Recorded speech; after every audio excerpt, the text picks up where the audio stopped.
Hello, dear aspiring project managers audience. Nice to meet you and thank you for your interest. In this module, we will review uh, task specification. It is we will see that task specification is a science in itself. And the first slide that I want to share is an anecdote. I think it was on bash.org or something. About it's kind of developers or PM's jokes is like you stand in a shower and here is a water temperature 28 degrees and the task is increase it by 1 degree, and the correct answer is that it was a degree of the water handle that was, say, 28, and they had to move it 1 degree, say, up. So we never know, is it about water, is it about handle, unless we specify it. So the task definition is important because, well, as a project manager, you get something done by developers um, to the extent that you have described it in a task. So pretty much you're writing a code, a pseudocode that the developer converts in a formal language like PHP or Python. Development language is a formal. It means that there is no double meanings. Like in our normal language, you can tell something like fantastic. And there is a context that tells, is it really fantastic or you actually have tears in your eyes telling fantastic. So that's why PM skill matters, because while developers are using formal language that is interpreted by a compiler or by a runtime without any context or double meaning, so there is probably some word for it. So there's only one way to interpret it. And if something is wrong, then the code just doesn't work. But as a project manager, you are not using formal language. You're using human language that has some double or triple readings. So let's explore it, and let's say, hopefully, say our goal of this module is to have a certain process, certain structure, certain approach to create the tasks, to define them in such a manner that increases your confidence and customer confidence in getting what they expect to get. And there are other ways how you discuss the tasks with the customers. A modern or fashionable way is to discuss them on the level of user story. As a business owner, I want to personalize my messaging, addressing my subscribers and potential customers by name. Okay, say it doesn't exactly tell you what to do. There is also two types of programming languages. One is declarative and another is imperative. So declarative is when you declare what do you want, and imperative is when you tell what to do. So a user story usually doesn't tell what to do. But on a level of task definition, we expect you as a project manager to tell what to do. And of course, we want to explain why first, but we want you to get on the level of to do rather than a storytelling. Customer can tell, well, my user story is that as a user, I want to be greeted by name whenever possible in any of interactions I have with a brand, online, offline. So it means that when they get a newsletter, for example, they tell, hey Antons, here is this amazing sale for snowboards or kites. And when I come to the site, they'll say, "Hey, Anton, we haven't seen you for 8 days now. There has been these two new models." And if I come to the physical store and hand in my or some loyalty card, authorize myself somehow by scanning QR codes, they tell, "Oh, Antons, nice to see you.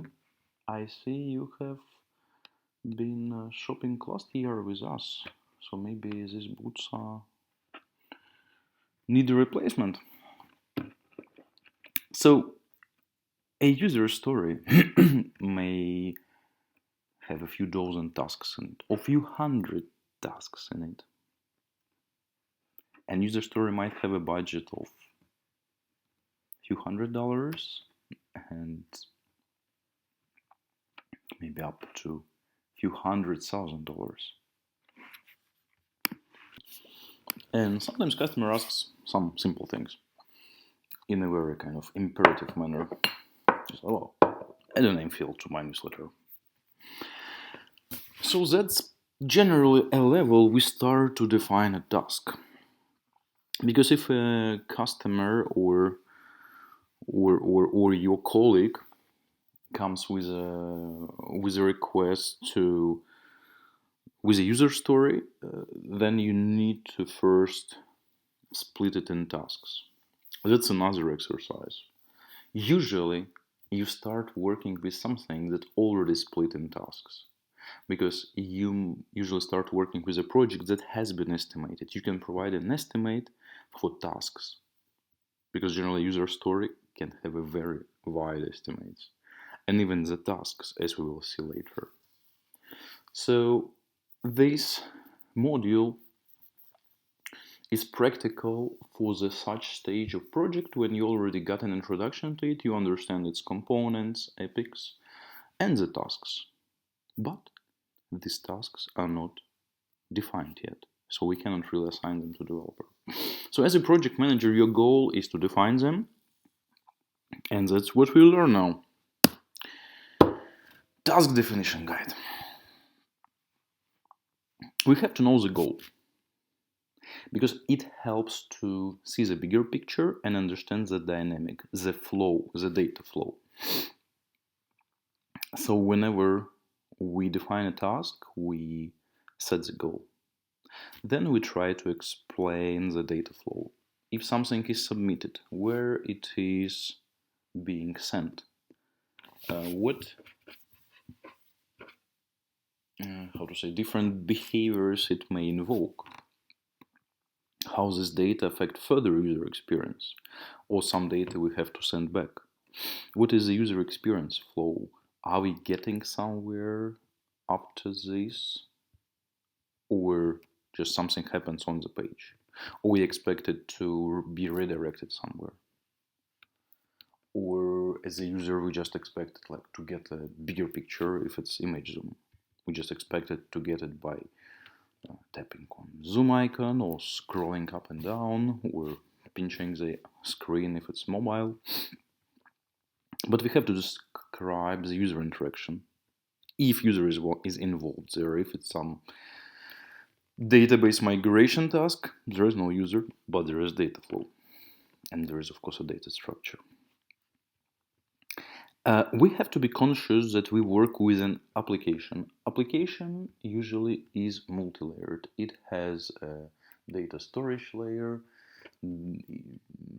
some data manipulation layer on the backend side, and some user interface to provide the data or see. In tech, it's called MVC, Model View Controller. View is what you see is a front end. Controller, it's something that manipulates with data, checks data, and then maybe puts somewhere. And model is interaction with the database. Well, generally we can tell it's a front end, that's what users see, back end, that what admin sees, and database, where we store data, like, in an Excel tables. What are the constraints of the tasks? How far can we go? So if we are talking about image zoom, How large images are we supporting? Like 10,000 pixel by 10,000 pixel, or two, or like up to 4,000? If it's a database migration, what kind of data fields, data attributes we are supporting? What are some edge cases?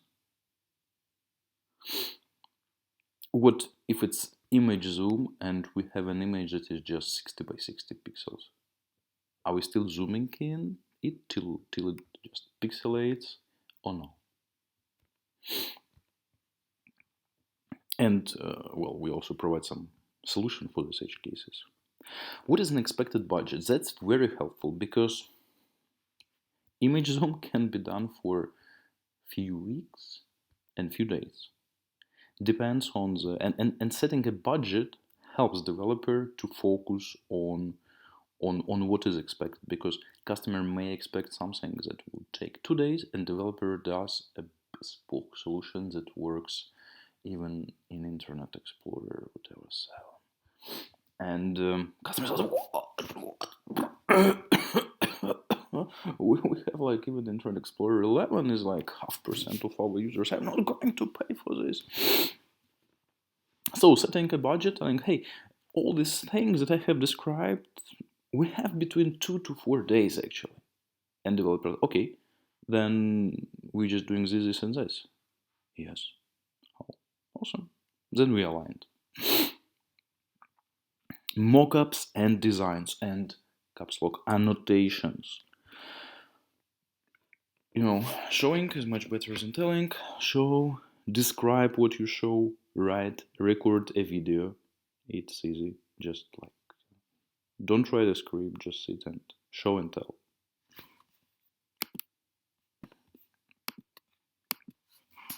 Is there some content update, error messages, success messages, some tooltips? Otherwise, we just put lorem ipsum there everywhere. Customers like, what? And then we wait for it. So ideally, we define a task that is, it's how to say, self-extractable package. So you have everything. You can extract all the data and deliver the task fully. Ideally, we don't want developers to have tasks that are like 90% done and tooltip information will provide it later. And there is no even task for this, you forget. And then customers are like, because customer is, it's visual. You maybe have created an amazing data structure and hold like 2 million SKUs. But if in checkout there are some faulty tooltips, customer will not be happy. So, self-extractable, full information. There is also acceptance criteria and some more things, but we will discuss it in another module. So, let's apply this task definition guide to a real task. Add name field to a newsletter. So, as suggested, we look at front-end, back-end, and database. So about front-end. How far this task can take us? Well, first of all, of course, we want to see a mockup. Give me my mockup, you project manager. That's a developer telling. Give me my mockup. What do you tell is gonna add a new field where? On top, on the bottom, to the right, to the left? Show me. Should I put some label on it, some placeholder? Should be some clarification? Why is it need name or? Give me mockup. I want also to receive success and error messages. I want to understand will this page reload after I click on submit or subscribe or OK or, well, I understand, okay, there is already a button, so we're just adding a new input field, but how does it work currently? Is it Ajax or maybe it's just GraphQL? Maybe it's progressive web app, so is the name field compulsory? So that's the questions you need to ask to the customer or to a sales team before you define the task for developer. Because you cannot just like create a name and developer like, I think it's important. Well, customer is ready to pay for it, so probably they want to have it as a compulsory field. But customer doesn't want actually to bother everybody with this. Customer wants to get as much as possible emails and optional names. So project manager has to figure it out and define it for developer. And it's an input field, so can we put something like hashtag percentage sign, only letters, only letter and dash, or maybe which letters, Chinese letters, Arabic, Cyrillic, Latvian. And then you as a project manager, you are reading something. You've been reading something about cross-site injection or something. So you are wondering what is there for your task. Should you somehow escape these characters or do something? Well, you don't know, but you at least want to figure it out. And design, we want to know if it's an additional field. Okay, we know it's the same style. What is the distance? What is the paddings, margins, front end? Please explain to developer the front end aspect of it as complete as possible. Database. So we tell, well, apparently we have to store it, so we have to augment database, probably subscriber table with name or maybe with date. And actually, if we talk with the customer about it, we can actually help customer to be even more personalized by using a name library and figuring out a gender of our subscriber, male or female, or undefined. So maybe we need a pretty extended database with another field and some more backend operations like figuring out the gender. And all these guys who have been subscribing for previous 10 years, they don't have names. So what do we put there? Null or what? John Smith. And another smart idea is that, well, you have subscriber database, you also have customer database, you have order database. What if we map them and figure out that if this email match, subscriber email matches with an email of person who made an order, then we can put this person name from an address book right into the subscribers. Maybe if customer accepts it and if their terms and conditions and privacy policy allows that. But it's just to showcase that even so simple task and so simple wish of the customer, it's to be a bit more personal, knowing a name can provoke so much discussions. And sometimes it's better to cap them and just, okay guys, let's do a simple thing first, and then we can also extend it with gender and with mappings. Let's kind of eat this elephant piece by piece. Okay, let's move to backend. Of course, in this case, we have to extend admin grid. Now we just have emails. Now we have to add a new column name. And possibly customer has some export and import tools, so maybe they're collecting subscribers at their exhibition stand or in webinars, so they're like, oh, we got another 200, so let's import them. And now they probably will start collecting names, or they can type the names from business cards in Excel and then upload. So you might need to extend their import script and export script. And if they can add new subscribers in backend or edit them, then you also have to update that dialog. You have to explicitly account it in the task or create a separate task for it for developer to make it. Because if your task is add a name field to newsletter, then we are doing our educational work very poorly. Such things may not happen in our company. Another backend thing is newsletter model. So it's good we store data now. So we provided interface for customer to leave name and for database to store it and for admin to see it. But now customer finally wants to use it. So how they can insert this name into the newsletter text? some kind of percentage name percentage, so it's pretty flexible. Hello percentage name percentage, and then bye, or see you later, or come back, or did you enjoy our Black Friday discount name? And what about fallback to users without name? So, did you enjoy our Black Friday deals? Empty space or nothing?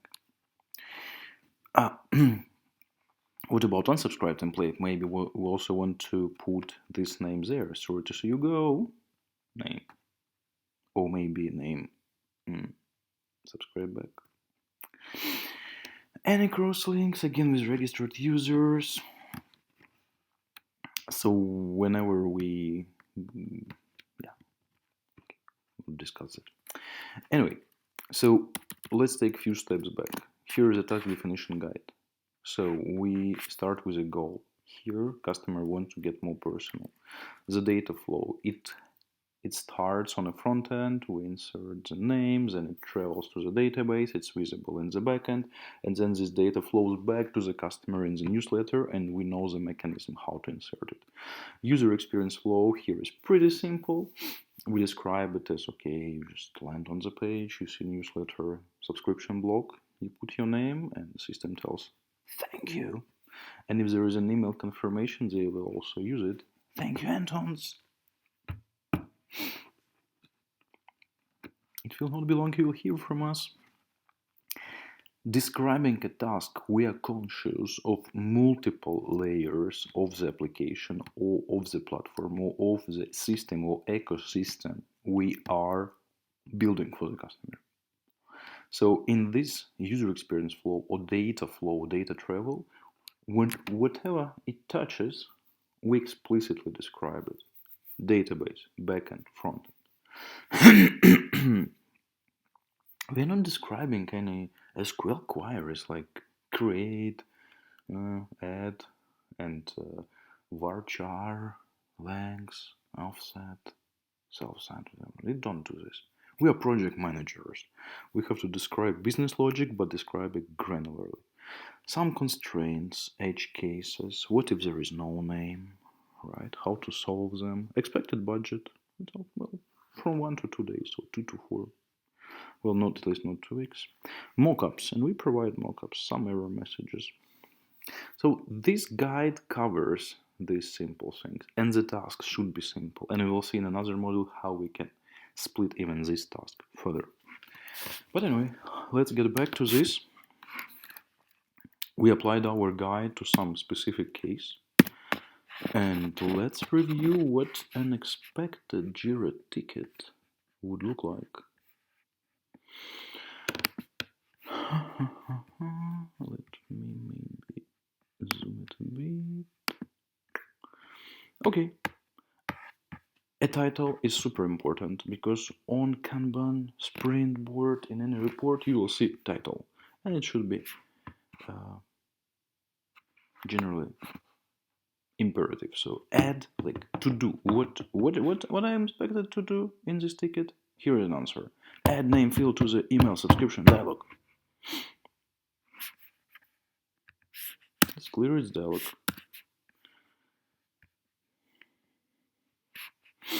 The shorter, the better, but super informative. And then the interesting part starts, its description.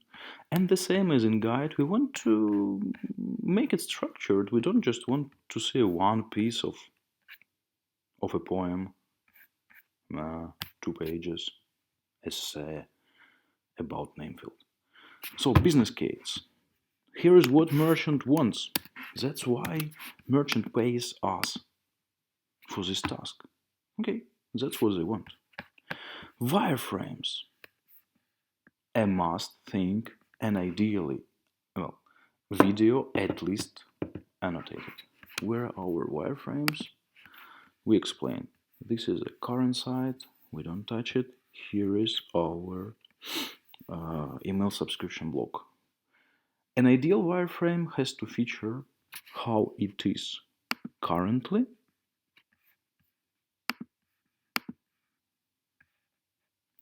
so we just remove the name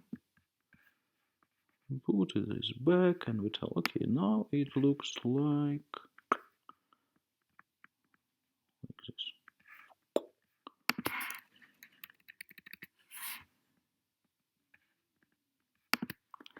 And our task is to make it like that. So we have two illustrations here.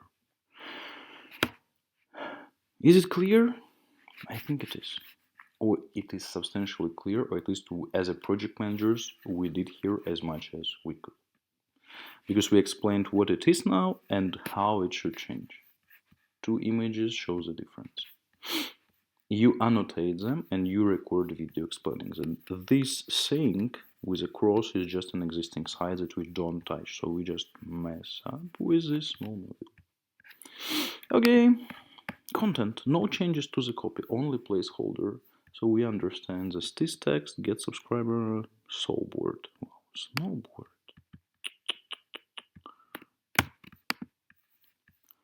So this is stays. Error messages. There are no error messages. We are not really have to do anything, but it's good to write it. We don't need to do anything because name is not compulsory field, so the error messages are staying the same way as they are currently. User experience. So it's okay, we are not putting any overlays with newsletter subscription, so it just sits there calmly waiting for the user, and you need to add your adding script to the current script of sending email. You have to extend it so it follows the same, say, no page refresh logic. What about allowed data? So we tell that, well, it's an open question because, I mean, it's hard for customer to define it. The only thing customer can define is that they have, say, Chinese, Arabic, Russian, Latvian, French, Portuguese customers, and they don't really want to limit these names because it's pretty hard. You just have to put all kind of ASCII tables there. So probably we have to accept everything, including numbers, or just everything excluding numbers. But if we start to exclude them, maybe too much logic for nothing. And we don't want to check them versus some libraries. So it's a good thing to discuss because some developers might start to think about it and start to figure out their solutions that would take 2 days and make customer unhappy because each 20 customer is complaining that they cannot subscribe because they are like some kind of al-Harabi with a dash, and dash is not allowed. And then we add dash just to figure out that there are some people with apostrophe sign. Okay, and then we figure out yet something else. So it's better to simplify something in the scope of business logic. Well, we just want names. If people don't want to provide name, fine.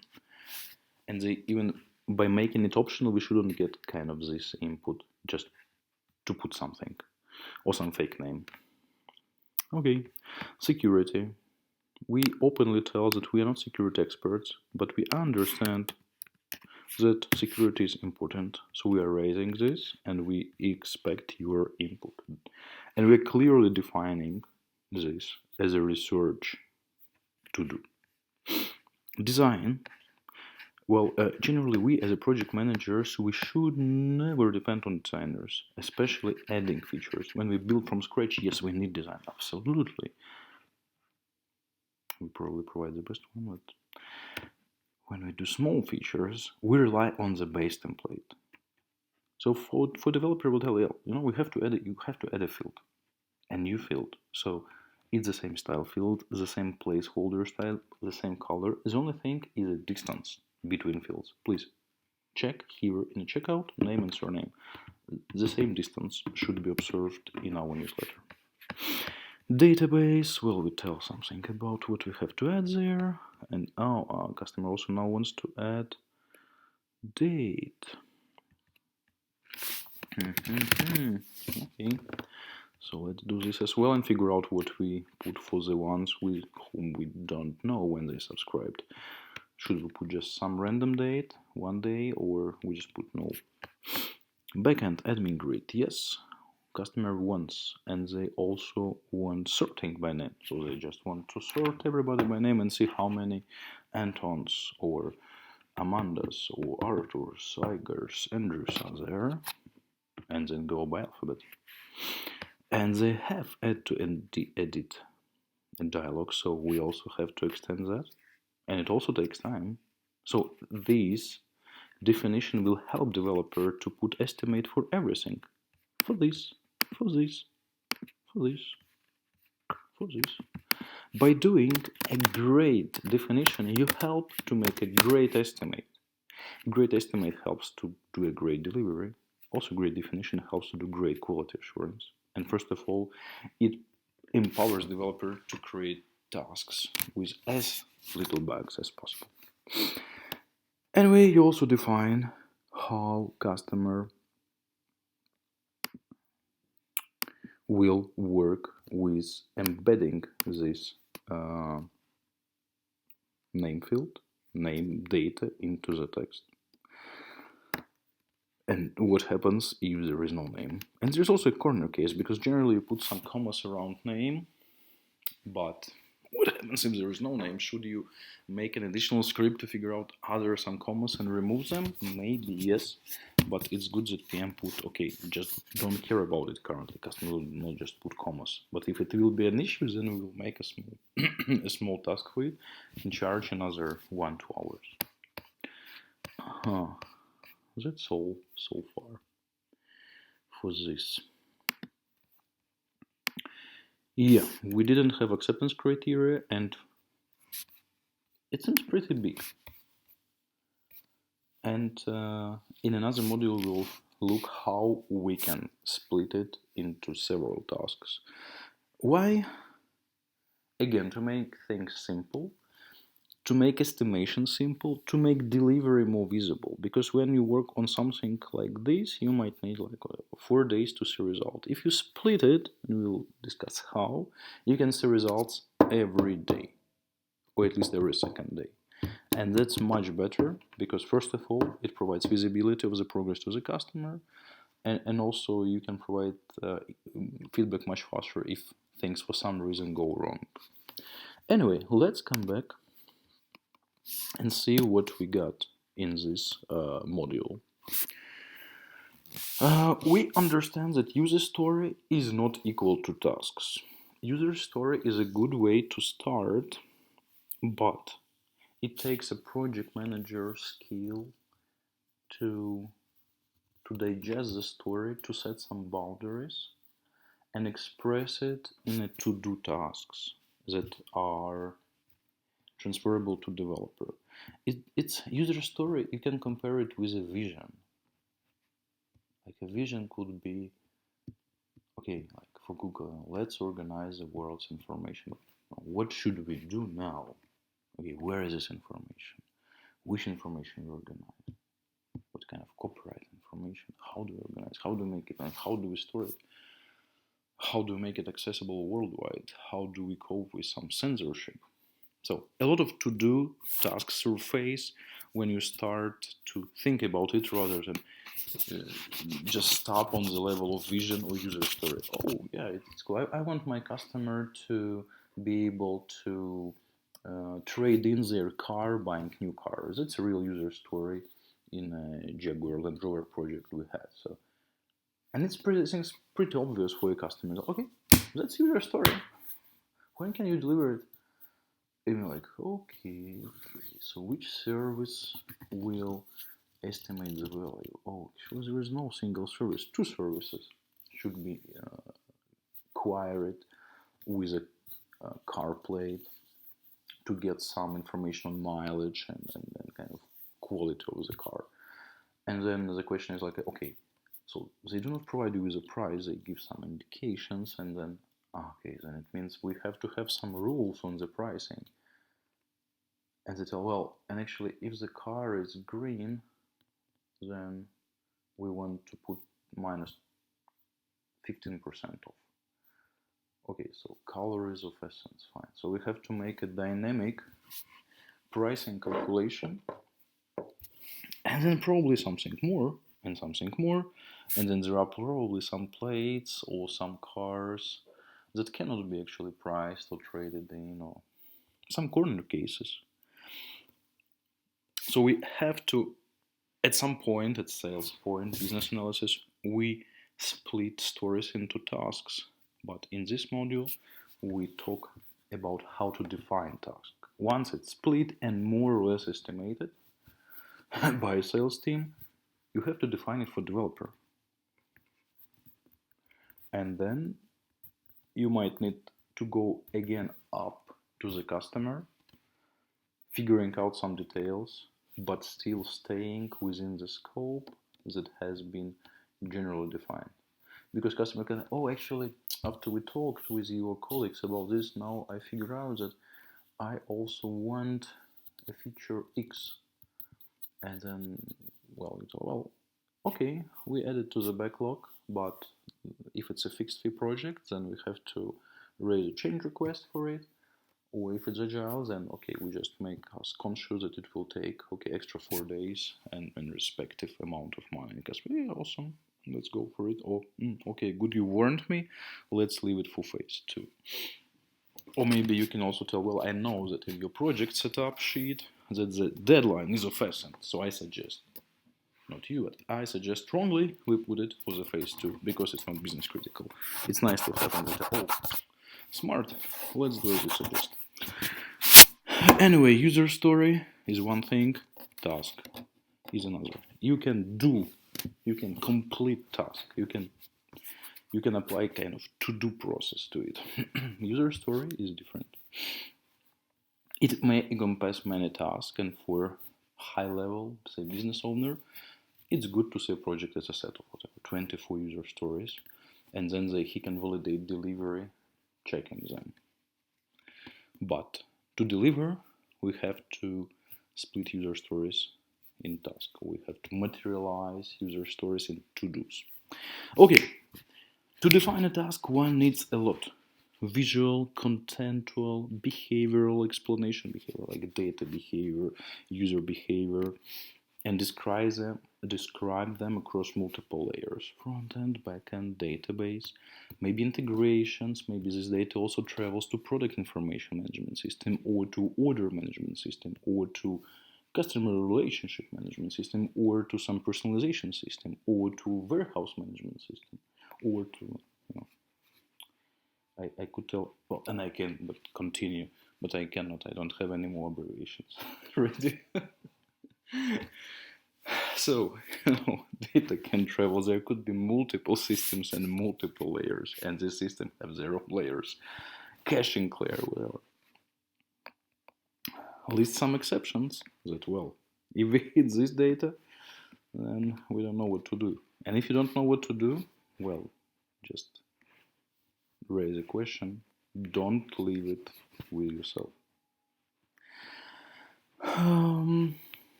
So we have explored one specific task and how to apply this guide to it. It's adding name field and what we should consider creating a task definition. And then we looked at how this task may look in reality, both in terms of wireframe and in terms of granular structure description. Definition should be structured. So we just imagine what would be if I remove, if I would remove titles here.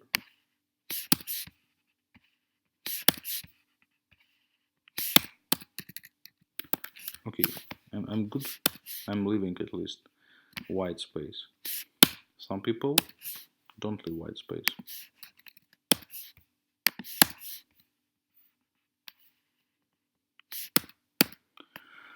Single piece monolith description. Oh, well, I feel tired even before reading it. I just start to feel tired when I see this block of text.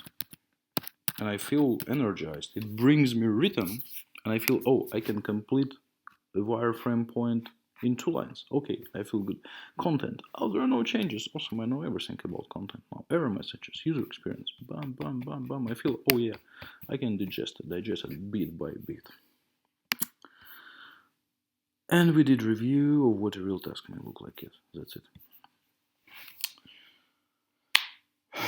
Well, in conclusion to conclusion,